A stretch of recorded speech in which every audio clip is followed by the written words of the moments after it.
Introduction to Watercolor, Video 1. Start with your work area. There's several ways to work. You can work flat, so your paper is down on the table. You can prop it up, which is probably one of the ways I work the most. Sometimes I use a paper towel roll and a piece of cardboard or something to hold it up. And then you can clip your paper or tape your paper to the board. That can give you what you need in terms of elevation. And sometimes, and for today, I'm going to clip it to an upright board so that you can see better what I'm doing. So that's this board here. And find some clips and we'll clip it up. So now let's look around the table here a little bit at what I have.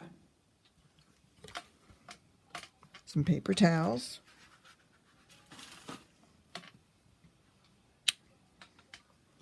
My paint box, which you have. So I'm going to mix colors both in these trays up here and some plastic lids. I also sent you a little metal mixing thing for mixing small amounts of color. And sometimes I use a big cup, bigger like a yogurt cup, so I can really have a quantity of color, but rarely do I need that much. Usually it's just a puddle in one of these little lids. And my brushes are set out. So I have the flat brushes and the round brushes. And then I have two water containers, a clean one to add to color so that it keeps the color nice and pure, and a dirty one where I rinse my dirty brush after I've finished with it. I need it clean to move to a new color. And then I have a little piece of paper that I'll use as a sample to sample my color on touch my brush to it and see if my color is dark enough or too dark, and how it looks. Okay, let's get started. First of all, you don't want to use too much of your color. So I won't use this thing because you don't have one. So put a little water, fresh water in the box. And a little bit of color. Doesn't take much. You don't want to use too much. And you want a clean brush when you dip into the next color or when you add it to your work. So I'm going to make a wet spot. We're going to make two shapes. We're going to make a circle, and then we're going to do a square. That'll be a separate one. So now I'm going to make a circle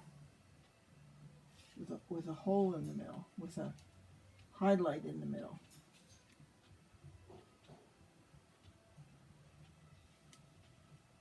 So it's wet in the middle.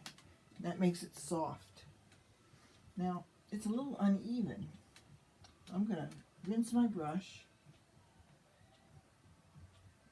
Get it good and clean, get some extra water off, and soften that, add some water to that edge. So you can see how it softens the edge.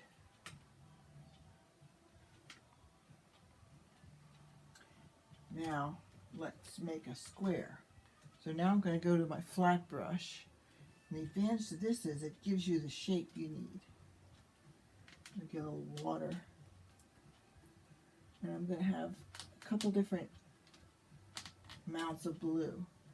So we're going to control the amount of color. But see how the shape, it's easier to get a square shape because my brush is square. Okay. going to rinse it off. I'm going to get a lighter color. Now, the fact that the first one is still wet, it's going to mean they're going to run together. If you didn't want them to run together, you wait till that dries, and that's usually the way you should work. Let's see what happens here. They ran together a little bit.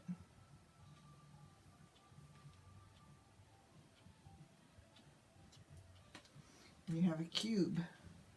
See how that works with the, can you see that? A little dark.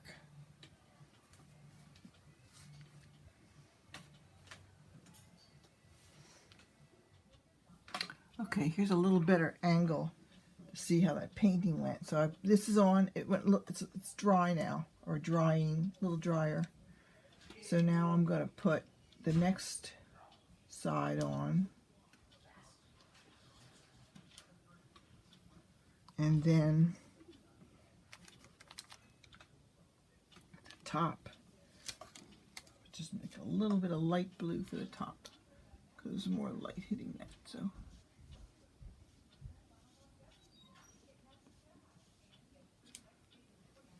So you can basically see the cube there.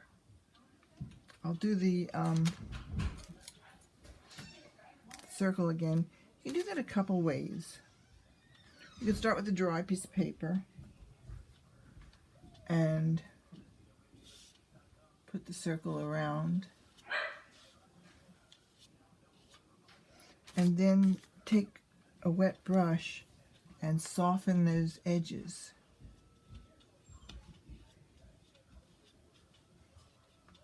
And of course you don't have to soften the edges, but now that filled in a little bit, so I'm going to put some water there that's going to push that color away and make more of a highlight in the middle. See how I did that? That's all the way watercolor can work. I see a little drip forming at the bottom of that circle. Do you see that? And it might be okay, or it might run. I'm going to take I made my paper towel and a little point, and I'm just going to barely touch that, pick up a little bit of that excess so it doesn't drip. Now we'll just let it sit, and that's lesson 1 in watercolor.